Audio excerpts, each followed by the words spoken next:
tradição dos homens ou a palavra de Deus? Nosso versículo inicial se encontra no livro de Marcos, capítulo 7, versículo 7. Eu vou ler aqui a Nova Versão Internacional. Em vão me adoram, seus ensinamentos não passam de regras ensinadas por homens. Olha que palavra, hein? Que coisa tremenda. Igreja preciosa do Senhor, povo santo e amado. Igreja sem ruga, sem mácula, selados com o Santo Espírito prometido por Deus. Mais do que vencedores em Cristo, seja qual for a circunstância. Abençoados com todas as bênçãos. Meus amados irmãos, hoje eu quero pegar uma carona, por assim dizer, no estudo passado. E, de certa forma, eu quero continuar aquele assunto. Ali no estudo passado, que, claro, está disponível na descrição do vídeo, quem está assistindo pela gravação, tá? Se você não assistiu o estudo passado, você vai encontrar o link na descrição do vídeo, na gravação. Nós falamos ali a respeito do fato da graça ser o único caminho para nós vivermos para Deus. Não há outro caminho, porque antes de conhecer a palavra da graça, nós acreditávamos que viver para Deus era ter uma vida religiosa. Entende? Veja, por mais bem intencionados que nós éramos na religião, ali de fato nós não vivíamos para Deus. Nós vivíamos para a religião. Né? A religião ela tem conceitos, abençoados, que parecem cristãos, mas são conceitos contrários ao próprio Evangelho. Né? Muitos conceitos. Então, aquela vida que nós vivíamos, uma vida de cerimonialismo, uma vida de frequentar templos de pedra, uma vida de fazer campanha, uma vida de, seguir mandamentos, ensinamentos criados por homens. Quantos mandamentos nós vivíamos ali, queridos? Quantas imposições, quantas proibições nós vivíamos no sistema religioso. E todos esses segmentos, eles têm os seus mandamentos, e todos esses mandamentos são criações de homens. Uns têm fundamento bíblico fora de contexto, o que acaba não sendo um fundamento, né? É fundamento, mas é fora de contexto. Então é só um fundamento, eu diria assim, textual. Né? Não, mas eu ensino isso aqui, mas está escrito aqui. Então é um fundamento textual, mas não está no contexto. Porque para nós interpretarmos e vivermos a palavra da melhor maneira possível, nós temos que levar em conta todos os contextos. O que eu digo aqui é o contexto. Por exemplo, você vai ler um versículo, aquele versículo ele tem um contexto que eu chamo de contexto imediato. Ou seja, são os textos que estão ao redor daquele versículo, por exemplo. Você tem que levar em conta isso. Existe o contexto da carta ou do livro. Né? Aí existe o contexto bíblico como um todo. Repare só que só nisso eu já falei 3 contextos. O contexto imediato de um versículo, o contexto daquele livro ou epístola que aquele versículo está inserido e o contexto bíblico no geral. Aí tem um contexto temporal, em que tempo foi escrito, por quem foi escrito, para quem foi escrito, em que tempo estamos vivendo. Nós, por exemplo, nascemos antes da cruz ou depois? Ora, irmão Cristiano, é óbvio que nós nascemos depois da cruz. Pois é, só que muitos não levam isso em consideração na hora de interpretar o texto bíblico. Vocês estão entendendo? Você tem que levar isso em consideração. Você nasceu depois de toda a obra consumada. Mas muitas pessoas hoje vivem como se Jesus sequer tivesse morrido na cruz. Porque a morte de Jesus na cruz, para muitos irmãos, não trouxe efeito algum praticamente. Porque eles vivem dentro daquele conceito ainda do antigo pacto. Então é como se Jesus não tivesse morrido. Entende? É o que Paulo fala, escrevendo aos Gálatas, né, Paulo falou, se eu busco a justiça na lei, Cristo morreu em vão. Então, para muitos irmãos, na mente deles, é claro que eles não pensam isso racionalmente, né? É algo que eu diria que está no subconsciente deles. Jesus não tem, a morte dele não teve valor. Porque ele morreu, ressuscitou, ele trouxe o seu reino, realizou toda a obra, e as pessoas ainda vivem como se estivessem no antigo pacto, de certa forma, né? Até certo ponto. Então, isso acontece porque os contextos não são observados. Então tem um contexto temporal, tem um contexto cultural. Né? A cultura do tempo bíblico É totalmente diferente da nossa cultura hoje. Aliás, dentro da Bíblia, nós encontramos até diversos contextos culturais diferentes, porque há milhares de anos dentro da Bíblia ali, né? De contexto temporal ali e cultural, consequentemente. Então, tudo isso nós temos que levar em consideração para interpretar a palavra, entende? Nós nos esforçamos bastante para isso aqui. Observar os contextos, entender quem escreveu, para quem escreveu, sabe? Procurar colocar essa questão. Nós temos uma experiência diferente da igreja primitiva, por exemplo, porque a igreja primitiva ainda nasceu antes da cruz, ainda nasceu debaixo do pecado, né? Aí o Senhor veio, aniquilou o pecado na cruz, etc. Então a nossa condição é outra, é uma outra experiência, por isso que a nossa experiência em relação à igreja primitiva é totalmente diferente, porque são contextos diferentes. Tá? Então, as pessoas, de maneira geral, no sistema religioso, elas não têm esse cuidado, não fazem essa separação. Muitos sistemas aí sequer levam em conta essa questão da graça e da lei.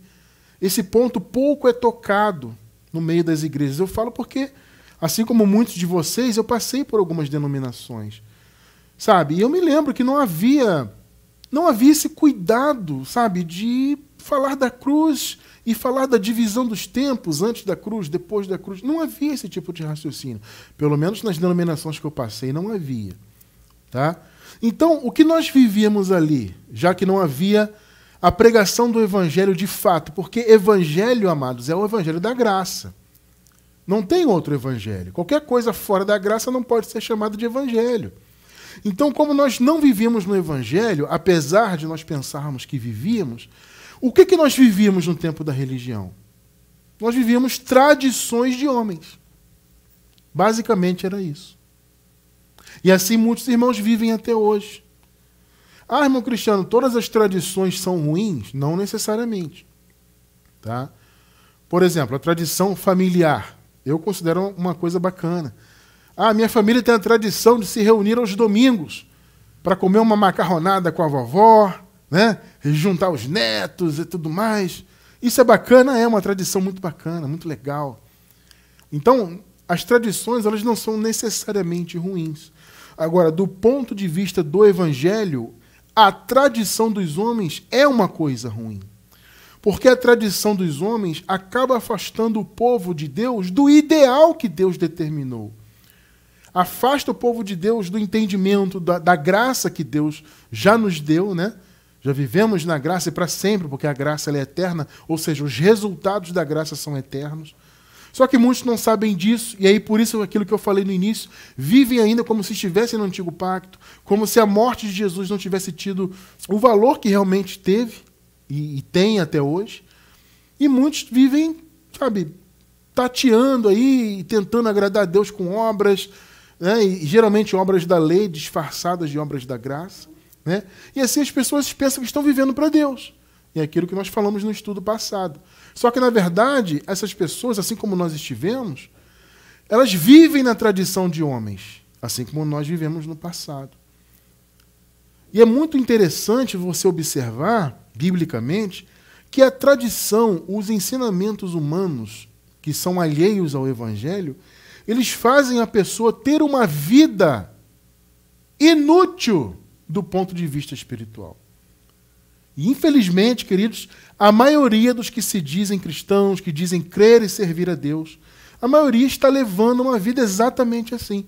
Uma vida inútil, uma vida vã do ponto de vista espiritual. São adorações inúteis. Olha, abençoados, eu penso que isso é algo muito sério. Muito sério.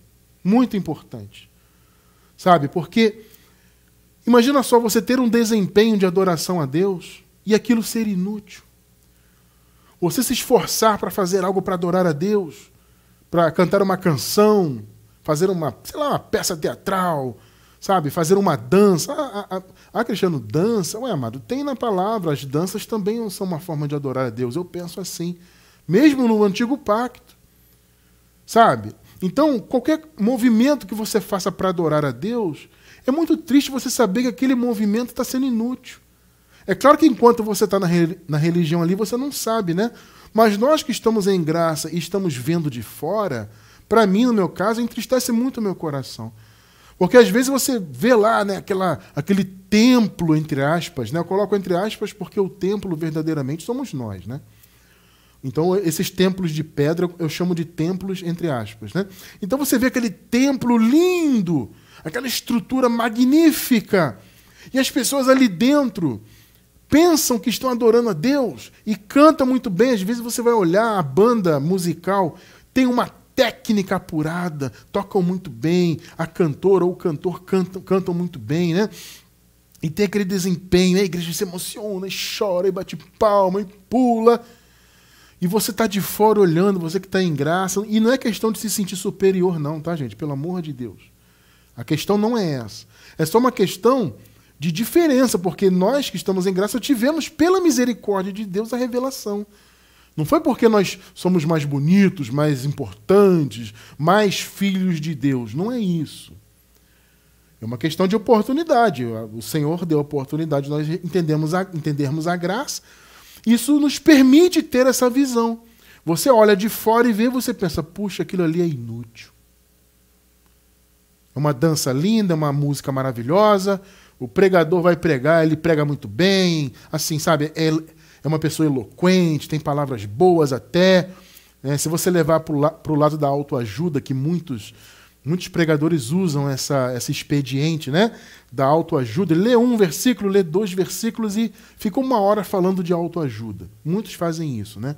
Não é propriamente um estudo da Bíblia, é mais assim, lê a Bíblia para dizer que leu e fica ali 1 hora e meia falando de autoajuda. E às vezes são palavras boas. Você ouve e fica animado. Aí quem está em graça olhando de fora pensa, puxa, tudo inútil. Quanta perda de tempo. Nós mesmos na religião perdemos muito tempo. Porque a gente sabe que é uma adoração inútil. Vocês acabaram de ler, em vão me adoram. Gente, olha só, isso foi o próprio Deus que falou por meio de Isaías. Entende? Não é o irmão Cristiano que está falando, Cristiano, você que está... Não, amado, olha só, Deus falou por meio da boca do profeta Isaías. Em vão me adoram, porque vocês estão vivendo em regras ensinadas por homens. Entende? O próprio Deus falou isso. E as pessoas estão inseridas nesse meio. Claro que em outro contexto, né, quando Deus falou isso por meio de Isaías, era lá no Antigo Pacto, né, se referindo ali aos judeus, etc. Tudo bem, o contexto temporal é outro. Só que as pessoas, hoje em dia na religião, claro que elas estão em outro contexto de tempo, só que na prática elas estão vivendo a mesma experiência. Porque adoram, porque louvam, são eloquentes, frequentam o templo, têm desempenho, mas é aquilo que Paulo falou, é um zelo sem entendimento. Você se lembra que Paulo falou isso, escrevendo aos Romanos, no capítulo 10? Eles têm zelo por Deus, mas é um zelo sem entendimento. Então, os amados irmãos que estão no meio desse sistema, eles estão vivendo isso. Repito, tem toda uma adoração, toda uma técnica, louvores lindos, etc. Mas é aquilo que Deus falou, em vão me adoram. São adorações inúteis, porque o fundamento da vida dessas pessoas está em tradições humanas e não na palavra de Deus. É por isso que a adoração é inútil. Não é que a pessoa está ali mal intencionada. Entende? Não é que a pessoa está ali pensando no mal. Não, a pessoa está ali bem intencionada. Eu, particularmente, acredito que a maioria esmagadora das pessoas que estão no meio religioso são bem intencionadas. Eu digo isso porque eu mesmo me considero que eu fui uma pessoa bem intencionada. E certamente vocês também, que estão me assistindo agora, passaram pela religião também com boas intenções, tá? Só que era uma adoração inútil, era um zelo que nós tínhamos sem entendimento, porque nós estávamos fundamentados em tradições de homens. Percebe? Vamos ver o contexto aqui de Marcos 7, ainda na Nova Versão Internacional. Vamos ler do 5 ao 9.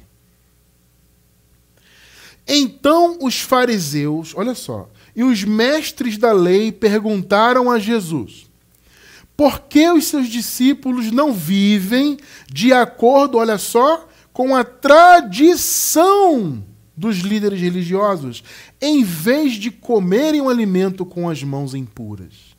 Porque a tradição dos homens dizia que eles tinham que lavar as mãos para comer. Ah, Cristiano França, isso não é necessariamente ruim. Gente, é claro que não. Todos sabemos que é bom lavar as mãos para comer. Só que o ponto aqui era a obrigatoriedade religiosa. Está entendendo? Esse é o ponto. Ou seja, eles lavavam a mão não por uma questão de higiene necessariamente, mas por querer cumprir aquela tradição humana. Esse é o ponto. Veja o que Jesus respondeu. 6. Ele respondeu: bem profetizou Isaías acerca de vós, hipócritas. Jesus não pegava leve, hein, gente? Jesus pegava pesado, hein? Jesus chamava aquele povo de raça de víboras. Imagina só um xingamento desse. Ainda mais para alguém que é judeu. Ser chamado de raça de víbora. Pensa bem. Jesus os chamava de sepulcros caiados. Ou seja, podres por dentro. Pintadinhos e bonitos por fora, mas imundos por dentro. Irmão, Jesus pegava leve não, tá? Ele respondeu: bem profetizou Isaías acerca de vocês, hipócritas. Como está escrito, olha só. Este povo me honra com os lábios. Gente, veja só.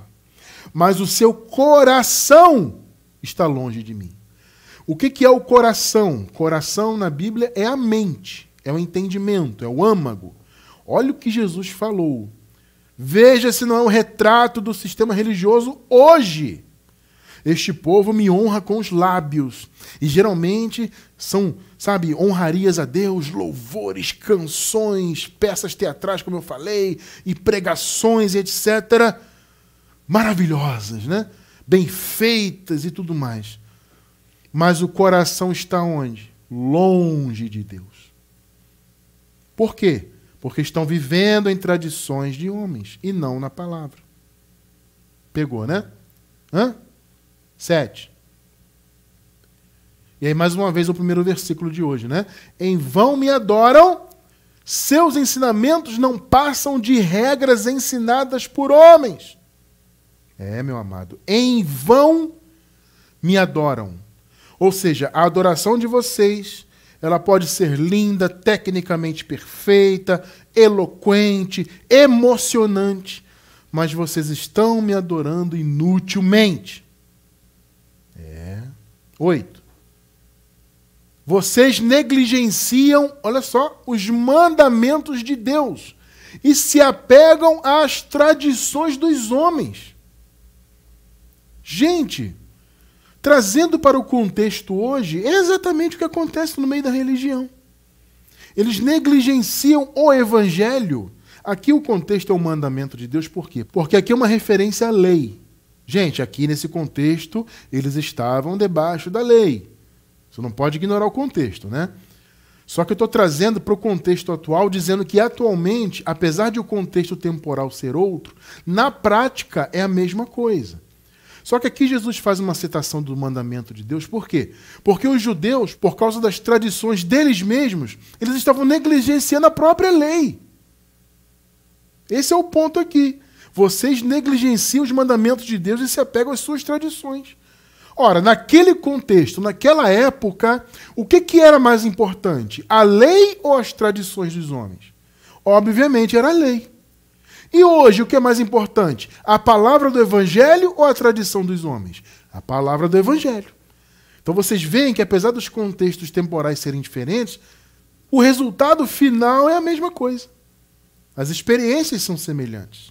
9. E disse-lhes: vocês estão sempre encontrando uma boa maneira para pôr de lado os mandamentos de Deus, a fim de obedecer às suas tradições. Olha o que Jesus falou. Vocês estão sempre arrumando um jeitinho aí. Vocês ficam acusando as pessoas de não seguirem as tradições dos homens, mas vocês mesmos abrem mão da lei. Ora, naquela época, repito, era importante, claro, eles estavam debaixo da lei, mas eles preferiam negligenciar a própria lei para seguir tradições de homens. Perceberam? Esta é a vida hoje de quem está fora do evangelho da graça. É terrível isso? É. Mas a verdade tem que ser dita. Está fora da palavra, então está em tradições de homens. E as tradições, abençoados, vejam bem, elas não levam em consideração a palavra, não. Olha, eu vou falar para vocês uma coisa. A Igreja Católica Romana, Apostólica Romana, né? E eu falo com todo respeito aos irmãos que são católicos, tá? Eu não estou aqui para te atacar, não estou aqui para debochar de você, eu estou falando a verdade da palavra. E se você está me assistindo, é porque Deus te deu essa oportunidade. Então observe bem, não estou aqui para te atacar, repito. Mas veja, a Igreja Romana, né, Católica Romana, eles levam em conta a Bíblia? Sim. Só que eles têm também a tradição deles. E segundo a visão católica, a tradição ela tem até o mesmo peso que a própria Bíblia. Veja, uma das coisas que eu considero muito boas, uma das visões, né, que eu considero muito boas, que veio da Reforma Protestante, ainda que eu seja um crítico da Reforma de certa forma. Ah, Cristiano, por que você é crítico? Sabe por quê, amado? Porque a Reforma foi boa em certos aspectos, mas ela não reformou demais, né? Ela reformou até certo ponto. A Reforma foi boa em certos aspectos, sim, mas ela não reformou tudo. Tá? Então a minha crítica é essa. Só que Deus permitiu que acontecesse e foi algo bom. E uma das visões, como eu estava dizendo, é aquela visão da sola escritura. O que é isso, irmão Cristiano? É a visão de que somente a palavra do Senhor, a Bíblia Sagrada, as Escrituras, é que tem que ser a nossa guia de vida e de fé. Eu concordo, obviamente, 100% com isso. Ainda que eu critique a questão da reforma por não ter reformado plenamente, ou seja, reformou, houve a separação, houve a criação da visão protestante, mas muitas das coisas foram mantidas. O cerimonialismo está aí até hoje, amados. Sabe, muito do cerimonialismo se manteve, inclusive alguns reformadores continuaram venerando Maria, como é o caso de Martinho Lutero, né? Pelo que me consta, ele seguiu venerando Maria. Entende? Uma coisa é você respeitar a Maria como mãe de Jesus, respeitar a sua história. Glória a Deus. Era uma eleita do Senhor, foi escolhida para ser mãe do Criador, né? Mãe de Jesus enquanto homem. Isso é uma honraria tremenda. Mas daí você a venerar, você adorar, você colocar ela até no mesmo pé de igualdade com Jesus, isso não faz sentido biblicamente. Tá? Então eu tenho lá minhas críticas, mas essa visão de sola escritura é maravilhosa, porque é somente a escritura mesmo. Eu não tenho que ficar baseando a minha vida em tradições. Sabe? Recentemente eu estava escutando um podcast, estava tendo uma entrevista ali. Não vou entrar em detalhes, tá? Até porque é para não perder tempo. Mas eu estava ouvindo uma pessoa dando uma entrevista, enquanto eu trabalhava, eu gosto de ficar ouvindo algumas coisas assim. De vez em quando eu coloco um podcast para ouvir. E aquela entrevista me interessou por certos motivos. E no meio da conversa da entrevista ali, a pessoa falou assim, olha, eu aceitei Jesus, ela usou esse termo, né? Que eles têm esse termo. Eu aceitei Jesus na Igreja Batista. E eu fui ali muito ferrenho na Igreja Batista, aquela coisa toda. Mas agora eu sou católico. Né? Porque eu estava conversando com algumas pessoas, uns amigos que são católicos, e eles me mostraram, olha só, que não é só a Bíblia. A Igreja Católica não se baseia só na Bíblia, mas eles me mostraram que a tradição deles também é muito importante para a vida cristã, e eu consegui enxergar. Então, apesar, por exemplo, de essa questão da reza do terço, por exemplo, a pessoa até citou esse exemplo, né? A reza do terço, realmente isso não está na Bíblia, mas está na tradição católica, a tradição da igreja. Então é algo importante, e eu fui convencido, e agora eu sou católico. Percebe, abençoados? Eles têm a tradição no mesmo pé da palavra.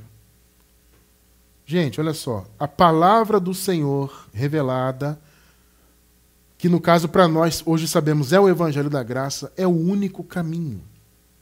A única forma de vivermos para Deus é por meio do conhecimento da graça, como nós vimos no estudo passado. Entende? Então essa coisa de tradição, amado, isso é uma desculpa para se manter um sistema. Agora, não é só o católico que tem a sua tradição, é que os católicos eles têm a tradição até por escrito.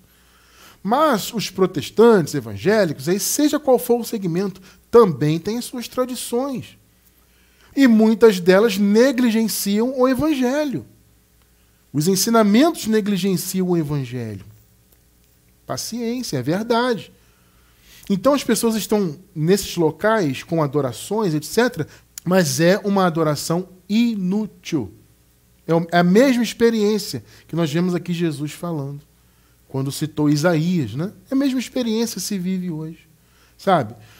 Então, abençoados, vejam bem, uma das maravilhas da revelação da graça em nossas vidas é que, através da revelação, nós passamos a ser, de fato, guiados pelo Espírito.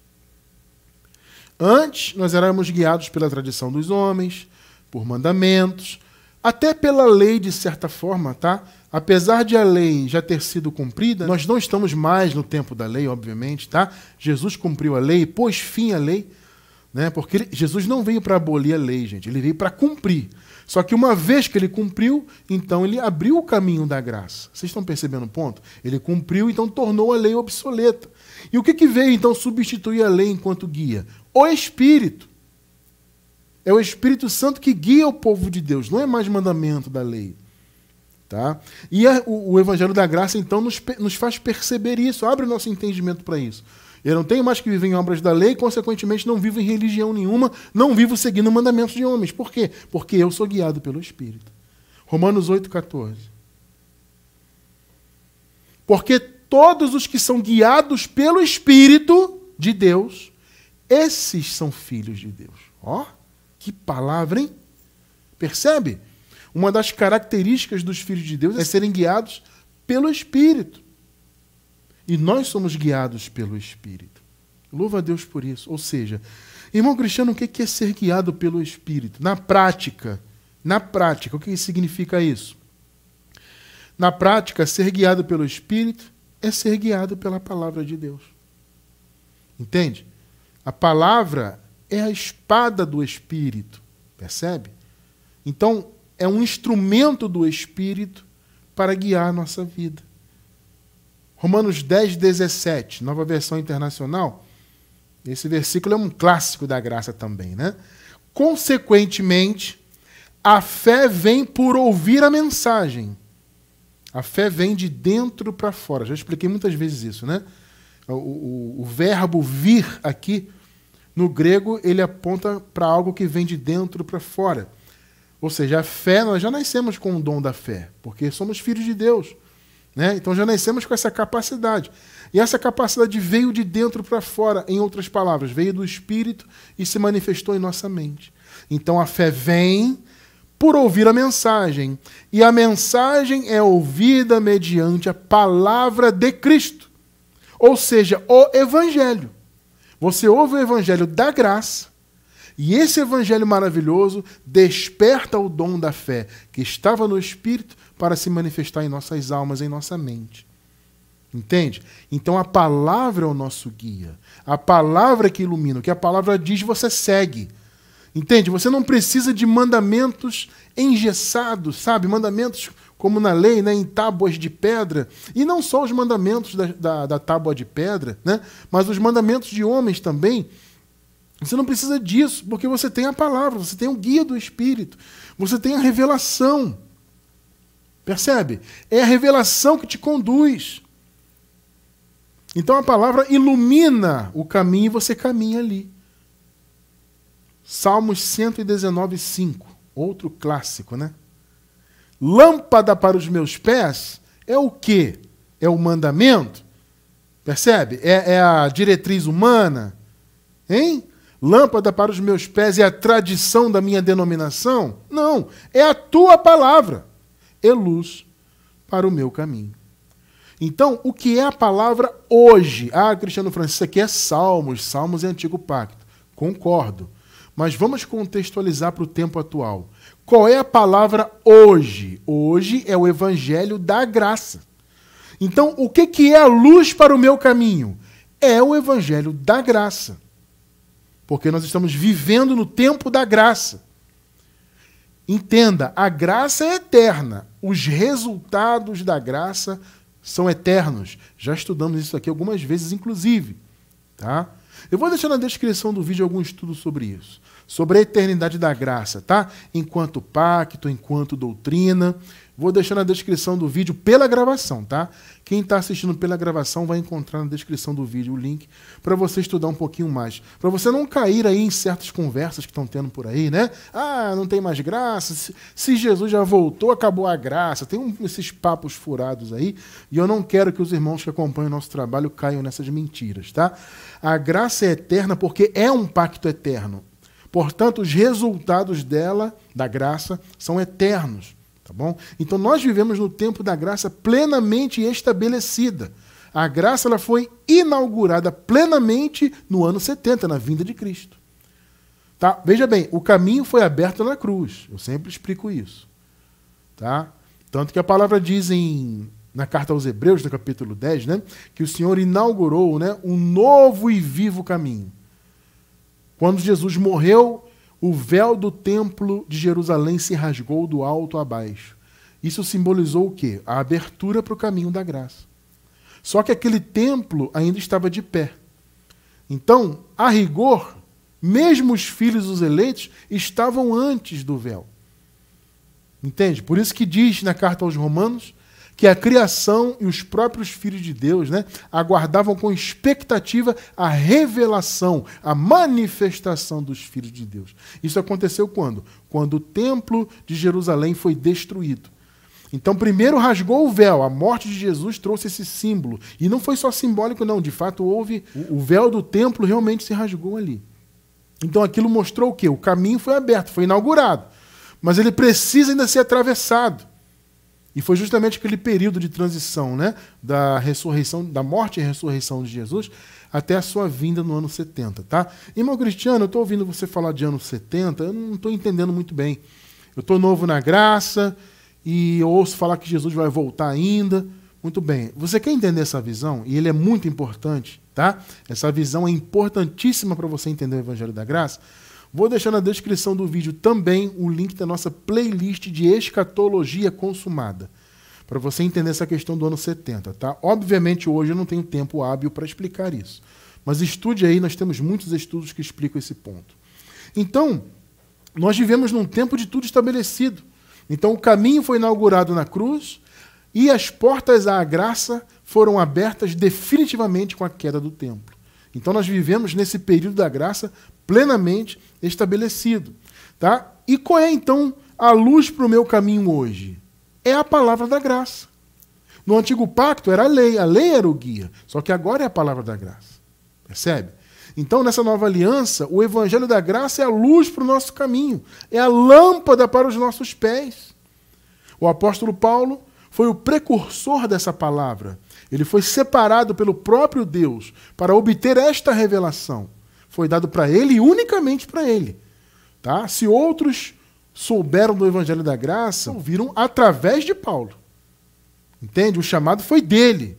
Agora veja o que ele fala em relação ao Evangelho. Atos 20 e 24, nova versão internacional. Todavia não me importo, nem considero a minha vida de valor algum para mim mesmo, se tão somente puder terminar a corrida e completar o ministério que o Senhor Jesus me confiou. Pegou? Que ministério, irmão Cristiano? De testemunhar do Evangelho da graça de Deus. Vocês veem que Paulo fez questão de rotular o que ele pregava de Evangelho da graça de Deus, ou seja, era uma pregação, era um ensinamento que evidenciava a graça, que evidenciava o que Jesus fez no Calvário. Percebe? Esse era o ponto do apóstolo Paulo. O que veio como consequência da morte e da ressurreição de Jesus? Então Paulo rotulou: a minha palavra que eu prego é a palavra da cruz.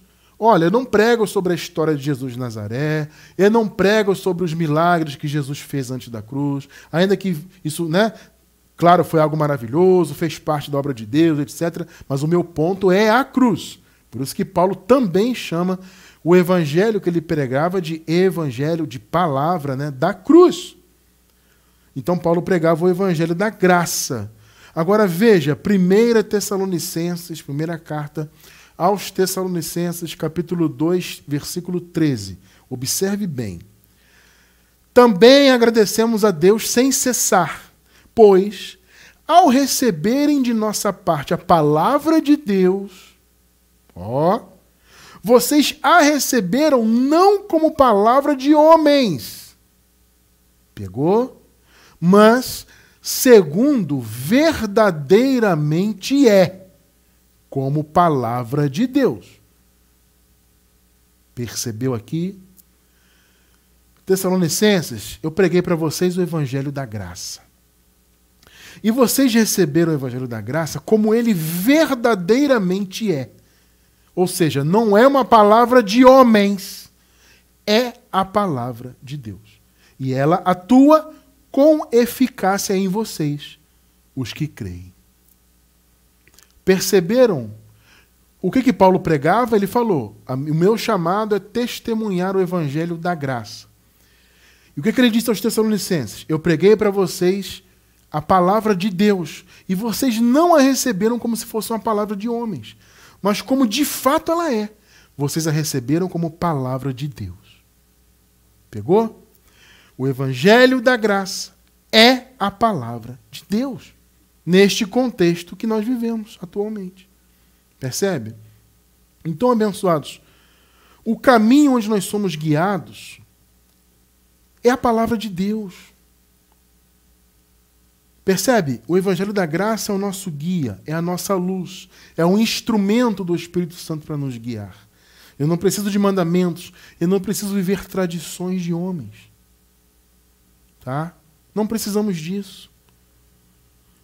E se nós somos guiados pela palavra, e graças a Deus nós o somos, e essa é uma das principais características dos filhos de Deus, nós precisamos ter em nossa vida, amados, basicamente duas coisas, duas atitudes. Tá? Para você dizer que é guiado pela palavra, e não por tradições, obviamente, amados, é fundamental, é necessário, acima de tudo, abandonar as obras da lei. Mas, irmão Cristiano, nós não vivemos mais no tempo da lei. Eu sei disso, amados. Cronologicamente, ninguém está debaixo da lei. Só que a lei ela tem esse poder de ser ressuscitada, entre aspas, na mente das pessoas. Tá? As pessoas ainda vivem, como eu falei no início, elas ainda vivem com aquele conceito do Antigo Pacto. Então a morte de Jesus é uma coisa histórica, etc., mas não tem o valor devido. Porque as pessoas pegam aquelas obras que faziam parte da época da lei e que naquele contexto eram necessárias e importantes, as pessoas adaptaram para obras na igreja como se fossem da graça. Irmão Cristiano, quais são essas obras tidas como obras para a igreja, deixadas por Jesus, né? Obras da graça, e que são, na verdade, obras da lei? Repaginadas, vamos dizer assim, né? Quais são? Gente, veja, eu vou deixar na descrição do vídeo um estudo sobre as obras da lei, disfarçadas de obras da graça dentro da igreja atualmente. Não vou me aprofundar muito nisso, porque o horário não permite, mas quem quiser se aprofundar, assista. Mas um exemplo que eu posso dar é o próprio jejum de alimentos. Tá? É uma coisa que vem da lei, mas as pessoas reputam como sendo da graça. Ah, irmão Cristiano, mas eu vejo na igreja primitiva as pessoas jejuando. Claro, amados, ali muitos dos costumes se mantiveram no início, porque muitos eram judeus, muitos que acreditaram em Jesus e eram eleitos de Deus, eram judeus de prática, haviam nascido na religião judaica. Entende? Então, esse movimento de, por exemplo, de jejuar, sabe, de levar em conta certas obras da lei, você vê no início da igreja, porque havia isso. A pessoa tinha aquele costume, então fazia. O próprio apóstolo Paulo chegou a fazer, ele falou, olha, eu fiz obras da lei para tentar ganhar os que estão debaixo da lei, ainda que eu mesmo não esteja. O Paulo escreveu isso aos Coríntios. Algumas pessoas têm essa dúvida, irmão Cristiano, Paulo falou da graça e tudo mais, está tudo certo, eu entendo isso, mas eu vejo Paulo, sabe, praticando obras da lei ali em Atos, né, tem alguns relatos, né, e tal, e Paulo explica isso escrevendo aos Coríntios. Eu pratiquei algumas obras da lei, eu vivi como se estivesse debaixo da lei, até como estratégia para ganhar os que estavam ali debaixo da lei. É interessante isso, né? Então, muito bem. A pessoa então fazia o jejum, hoje em dia, aliás, faz jejum, por exemplo, e outros guardam sábado, e outros guardam festas judaicas, e tem o dízimo, e tem o batismo nas águas. Assista na descrição do vídeo o estudo sobre os rudimentos, para você entender um pouquinho melhor isso. Então, amados, é fundamental para você ser guiado pela palavra, você abandonar isso. Por que o movimento, para quem vive na graça, né, quem descobriu o Evangelho da Graça, o primeiro movimento é abandonar obras da lei? Por quê? Porque, amado, obra da lei é tradição humana dentro da igreja. Como eu falei, esse resgate de certas obras que eram da lei, que estão hoje disfarçadas de obras da graça, isso é uma tradição humana. Então tem que romper com isso. Não pode alguém dizer que está em graça e continuar envolvido com isso aí. Olha, amados, o próprio ato de frequentar um templo de pedra, achando que Deus só se manifesta ali. Tá? Veja, eu não sou contrário a reuniões. Eu, particularmente, não sou contrário a você se reunir. O problema é a dependência que as pessoas têm de um templo de pedra feito por mãos humanas, como se Deus só se manifestasse ali, como se ali fosse a casa de Deus. As pessoas falam isso, né? Ah, a minha igreja ali é a casa de Deus. Não, a casa de Deus somos nós. Então essa própria dependência de um templo de pedra também vem do pensamento do Antigo Pacto. Percebe? São tradições humanas passadas de geração em geração. Então nós temos que abrir mão de obras da lei, de todo esse conceito, não das obras enquanto cerimônias, né? Mas também de todo o conceito do Antigo Pacto. Temos que viver longe disso. Gálatas 5,18. Mas, se sois guiados pelo Espírito, e nós somos, não estás debaixo da lei. Bom, mais claro que isso, né?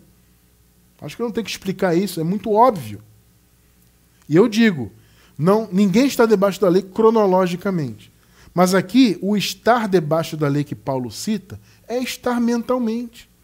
É estar do ponto de vista da dependência, sabe? De ter que viver nas obras da lei, de praticar o cerimonialismo e por aí vai. Esse é o sentido. Tá? Então, meus amados, vejam, o chamado de nós que somos filhos do Senhor, para vivermos guiados por sua palavra, nos leva a abandonar essas obras da lei. Se sois guiados pelo Espírito, não estão debaixo da lei, no sentido das obras. Não é do tempo. Tá? Eu tô frisando bem isso, porque tem gente que se apega muito nisso. Ah, mas irmão Cristiano, não estamos mais no tempo da lei. Nós sabemos disso. Aqui é uma questão, estar debaixo da lei não é uma questão cronológica. Mais uma vez, eu vou dizer de novo. É uma questão de conceito, de mente, de dependência. É um conceito de prática. Tá? Ninguém hoje está debaixo da lei do ponto de vista do tempo, mas as pessoas cumprem obras da lei. E aí acabam se colocando debaixo dela. E o problema é isso. Você se coloca debaixo da lei, você se torna dependente e você acaba se tornando obrigado a cumprir toda a lei. Gálatas 5:3. E de novo protesto a todo homem que se deixa circuncidar, olha só, que está obrigado a guardar toda a lei. Obrigado! Mas, irmão Cristiano, eu não fui circuncidado. Eu estou aqui na igreja tal, na igreja XYZ.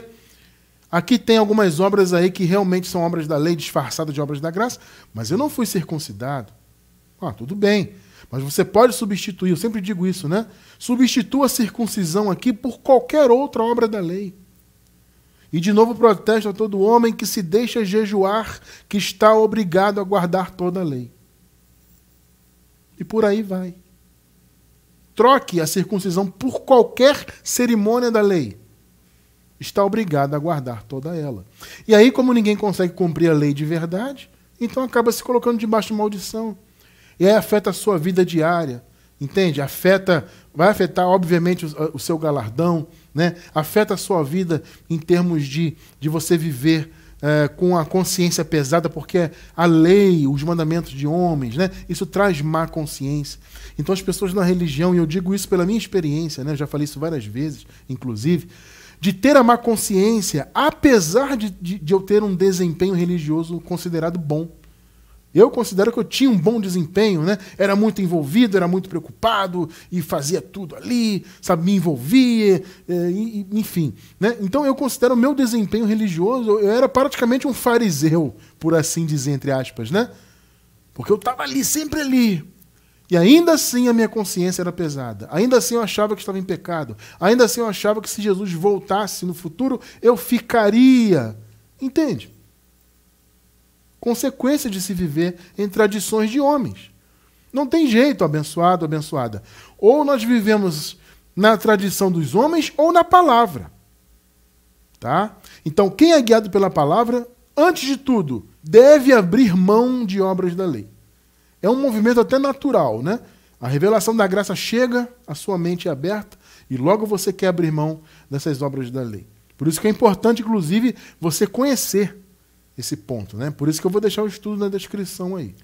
E o segundo ponto, para você poder afirmar que é guiado pela palavra, é você não viver andando atrás de ventos de doutrinas. Tem que ter cuidado. Porque, amados, os ventos de doutrina estão aí no meio das chamadas igrejas. Vocês veem que cada denominação, apesar de elas terem uma média, como eu digo, né?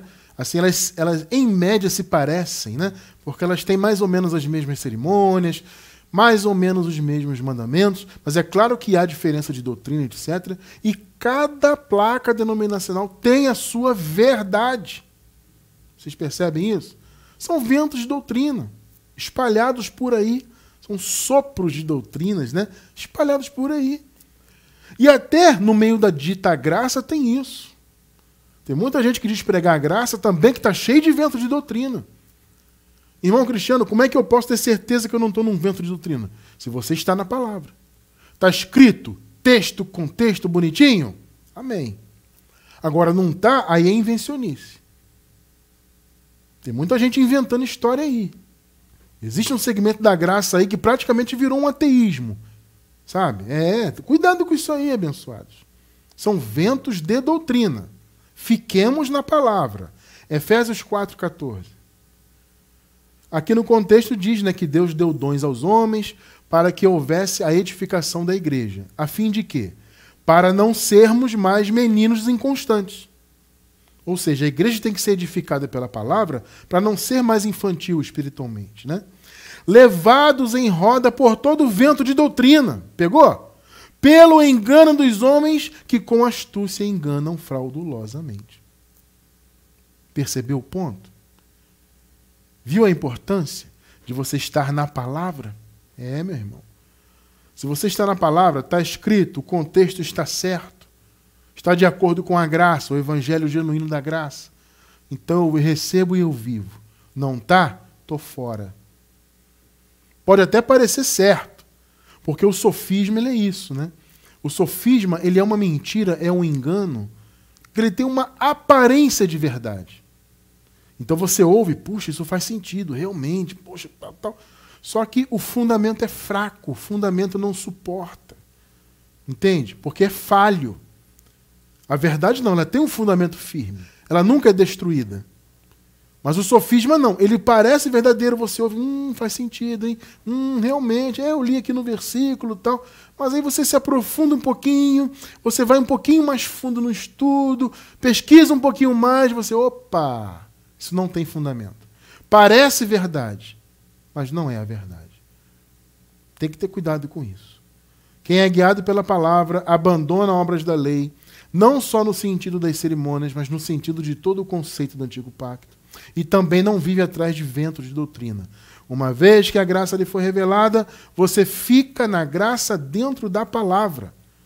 Porque, meus irmãos, vejam bem, quem é guiado pela palavra não tem que se preocupar em agradar a homens.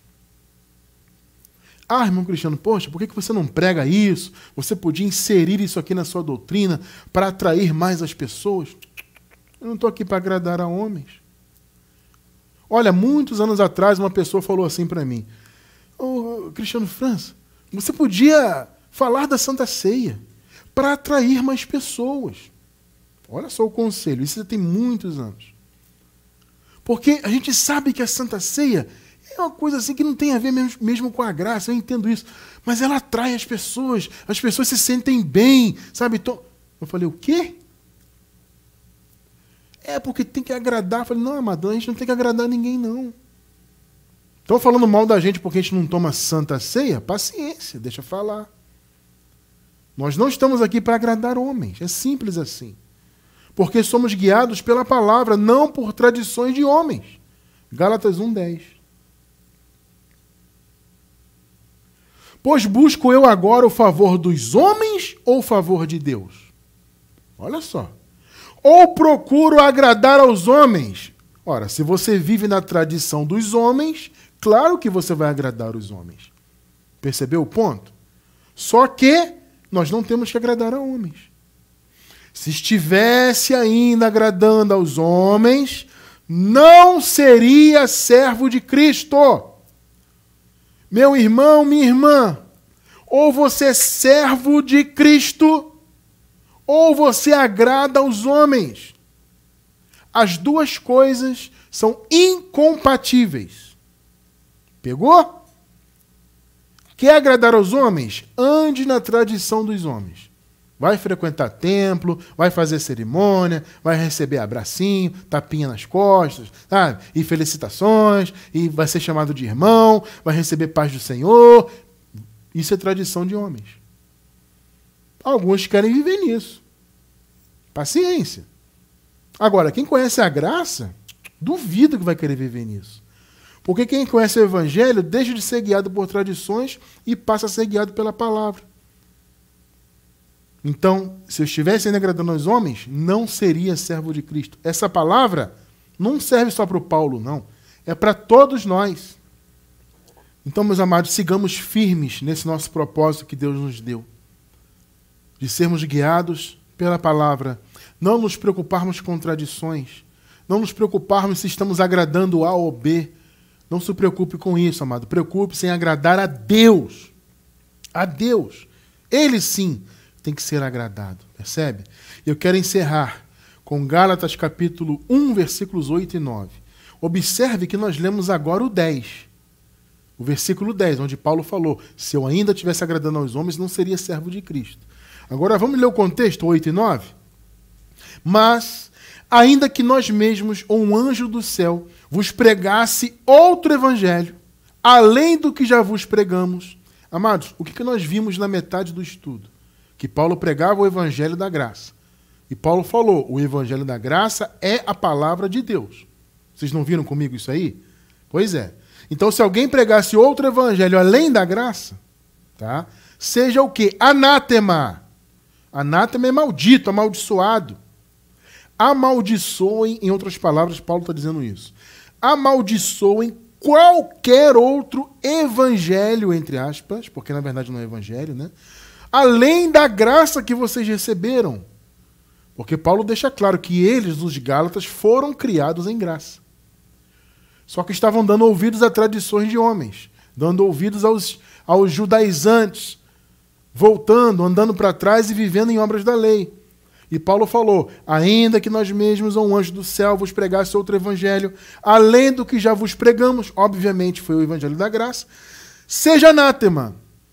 Como antes temos dito, assim agora, novamente eu digo, ou seja, o Paulo frisa, se alguém vos pregar outro evangelho, além do que já recebestes, seja este evangelho anátema. Percebeu? Qualquer palavra fora do evangelho da graça é tradição de homens. E se é tradição de homens, é maldito. Perceberam o ponto? Se é tradição de homens, é maldito, é anátema. Não sou eu que estou falando, queridos. Você acabou de ler comigo aqui. O Paulo ministrou a graça para os Gálatas. Aí outros vieram com tradições de homens. Cerimonialismos, obras da lei, etc. O Paulo falou, isso aí não é evangelho, isso é anátema. Tradição de homens é anátema. E aí no contexto no 10, que nós lemos antes, ele fala, nós estamos aqui para agradar a homens? Não. Então vocês, Gálatas, não tem que agradar esse pessoal aí do sistema com as tradições deles. Percebeu o ponto de Paulo? Porque se nós ainda estivéssemos buscando agradar a homens, nós não seríamos servos de Cristo.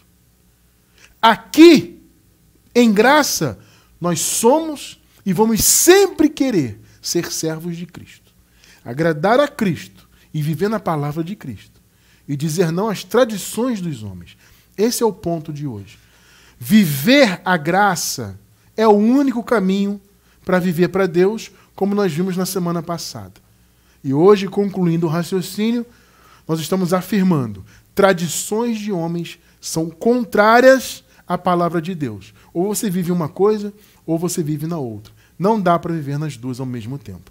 E aqui, pela misericórdia de Deus, nós vivemos a palavra, que é o Evangelho da graça de Deus.